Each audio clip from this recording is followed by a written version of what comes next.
Today we're talking Rewindpix. Rewindpix is a camera that was being funded with Kickstarter. They've raised over $1 million and they're going to be shipping soon. I am a beta tester for Rewindpix, and it is a screen-free camera in the same vein as CampSnap. But the notable features are this one, you can use an app with it. I think the sensor is really great for this type of camera. Button on the top will turn it on, and then you are just winding the shutter, hence the name, to turn the camera on. So the M button will change between film mode to the in-camera settings. And you have sunny warm, breezy cool, and then simply mono. So you can switch between those. And then if you go back to film mode, you can switch between these presets that you can load into the camera, and they can be customized as well, which is really great. So it comes with a UV filter. I have never really used this because I prefer to use filters, but it's great that the camera ships with something that will protect the lens. So we're just gonna take that out. What I typically use are these filters here, and I'll be putting examples on the screen as well, so you can see what they all look like.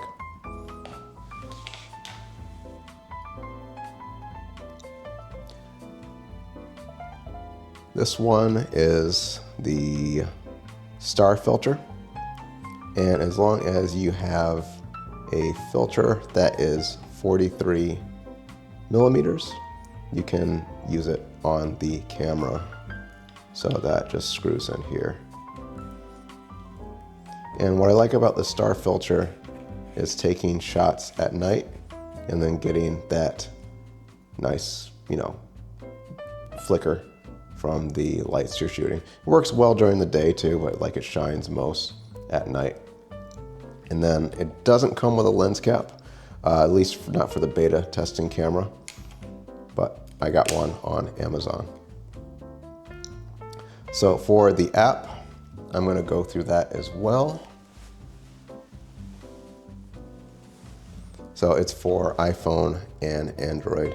So what you're going to want to do first is press and hold the Wi-Fi button.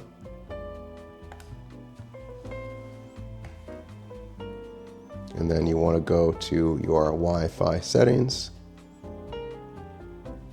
And then it should pick up that the camera is on. There it goes, Rewindpix. And then you want to go to the app, which I have downloaded on the camera.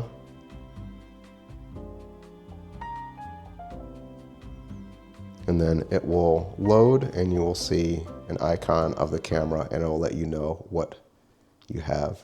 So I have 10 shots remaining. I can unload the film now if I want. This is the film library. Everything from black and white. There's a really cool one called Blue Sketch, and you get a preview of what the film simulation is going to look like, description, and then what it does. But a ton of really great ones in here, and you can also create your own. My favorite that I've created so far, and it's actually loaded on the camera, is called Leica Q Monochrome, named after the camera of the same name. And this one, LC Look, is one that they've created that simulates the Leica camera. Mine is high contrast black and white. Can't really get a preview here, but I'll be showing some different images on the screen too as I talk through this. And it's just easy to go in and customize. So that's a preview of what it will look like.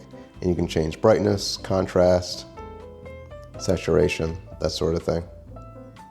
It's all really great.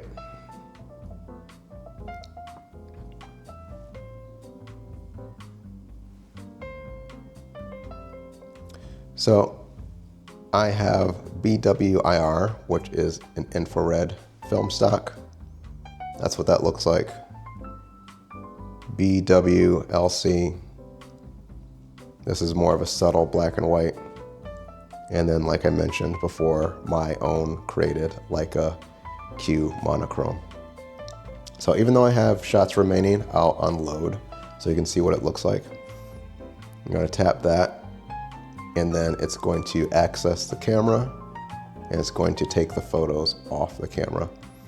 So in testing it, and I've been testing it for a while, this app was really slow, and if you took, I think, even more than 20 pictures, the app would crash. But now you can do a full row of 36 photos and things run pretty smoothly. So being able to test and have the developer make the updates has been really great. Because just using the in-camera settings, they're okay, but like they're nothing really to write home about.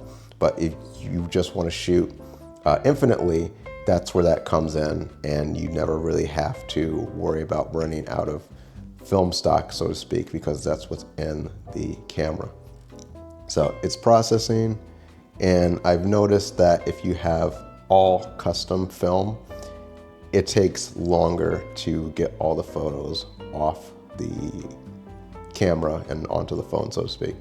So that's probably why it's taking a little longer, because of that one. So another thing to be mindful of is that there is a limit on the roles you can have in the app, in the dark room, so to speak. So I've reached my limit, and you want to make sure you are constantly downloading your film that you take. So you want to shoot, dump, and then download. So I'm going to download these onto my phone now. So those are saved to gallery. There's also a double exposure. If I want to pick a photo from the left, I can overlay it. Take this one of my friend Diego, for instance. That'll load. And then I can pick one on the right and overlay that. And then there's also a slider for the strength, so you can change all that good stuff. So I'll try overlaying a black and white and see what that looks like. So pretty cool. You can change the strength of it, weaker or stronger. And then if you like it, you just hit download to gallery. And this one, I think this definitely needs some fine tuning. This one seems to be a bit slow to me, but it will, yep, there it goes, it's saved.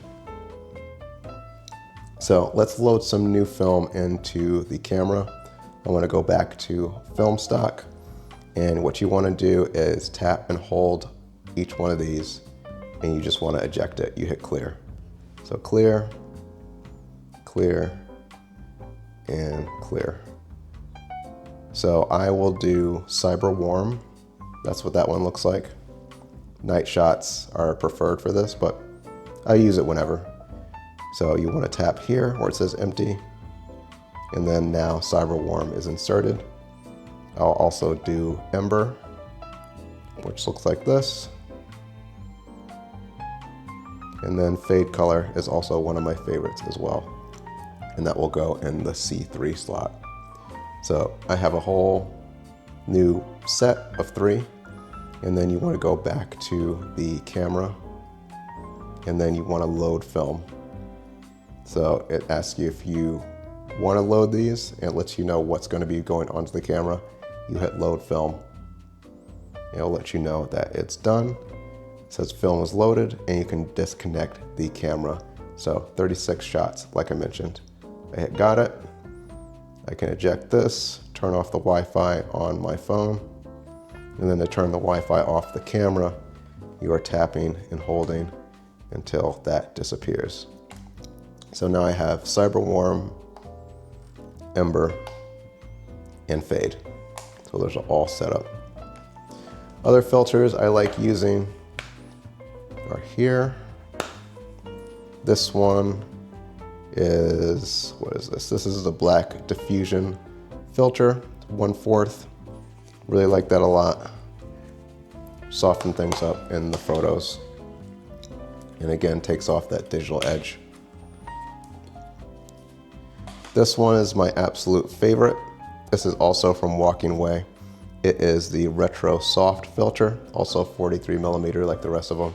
And it gives you this really nice yellow glow for the photos. So I'm able to kind of stack filters in a way meaning I have the camera's filters that you can use with the app, and then I have these physical filters. So it's kind of like, you know, I like having a camera like this that has the feeling of film. And when I learned how to, you know, shoot and get into photography when I was in high school, I was into darkroom photography. That's how I learned using film. And this just kind of harkens back to that for me. So last one I enjoy using is the white mist filter. So this kind of gives you like a ghosting effect. So that one's really cool too. So definitely want to experiment more with using all these guys. So once I have the filter I like, I can just put the lens cap over it, make sure it is protected, and then I can also add my light at the top, my continuous light. So this one is from Harlow Creators. Really enjoy using this Omni 360 light, which has a burst mode. So I'm able to get that soft lighting for the photos. So it definitely goes a long way with my photography. So other thing I want to go over is printing out my Rewindpix photos. In New Haven, I live in West Haven, but New Haven's another town over. We have a really great copy shop that's been around for years and years and years. I've been going there since I was a kid. So this is Tycho, and I decided to print out some 11 by 17s.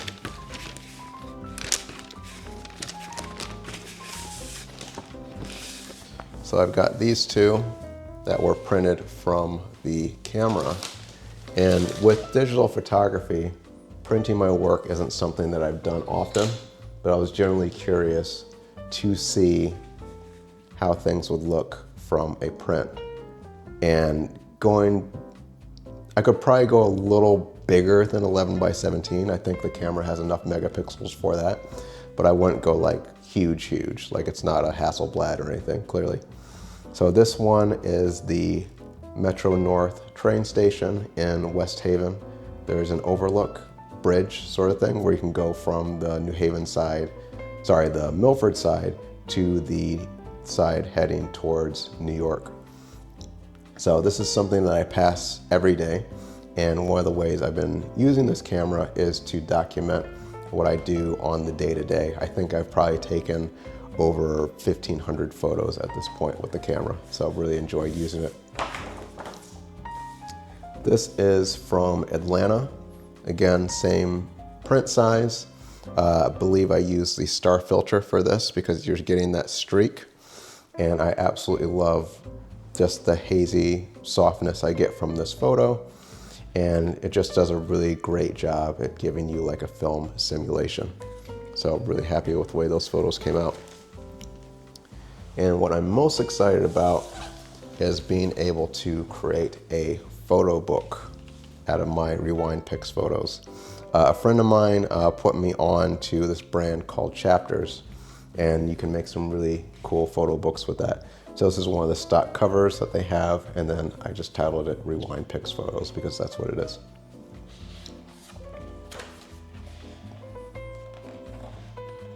So just a really nice output. You're not going to get the best low light from this camera. I kind of like the grain that I get with it, but the camera does have its limitations because it is a small sensor. But if you're shooting outside, everything comes out pretty clear for the most part. And I've noticed too, if you overexpose the camera, it is going to switch film modes. Like it'll go from film mode to in camera. So that's something that you need to watch out for. And then getting some nice black and whites with the in-camera settings. And then these were also in camera because I ran out of the film stock. And then this was the one that I had printed from earlier. But all in all, just really happy with having a everyday carry that is a fun camera to use. Like, it's not meant to be a super serious camera, and I think that's really the best way to look at it. One of the criticisms I've seen about the camera is like it's just like a scamera, so to speak, and I would just have to push back to say like something like this is not going to be like a Fuji or a Canon or a Sony. It's meant to be a fun camera, and while it does have its limitations, I think for what it is, this is a really solid camera. And like I said, the Kickstarter is closed, so it's, you know, fully funded and everything. I definitely recommend getting one if you're looking for a fun camera to just point and shoot with. And like I said, with the flash, I'm not that crazy about it, so I would recommend trying like a continuous light like this one from Harlow Creators. Harlow makes a lot of really amazing professional lighting, so being able to like put these together, I think really creates some cool possibilities for taking photos, especially indoor, where this camera, you know, shows its limits. You know, again, not the biggest sensor, so you have to consider that in terms of the output.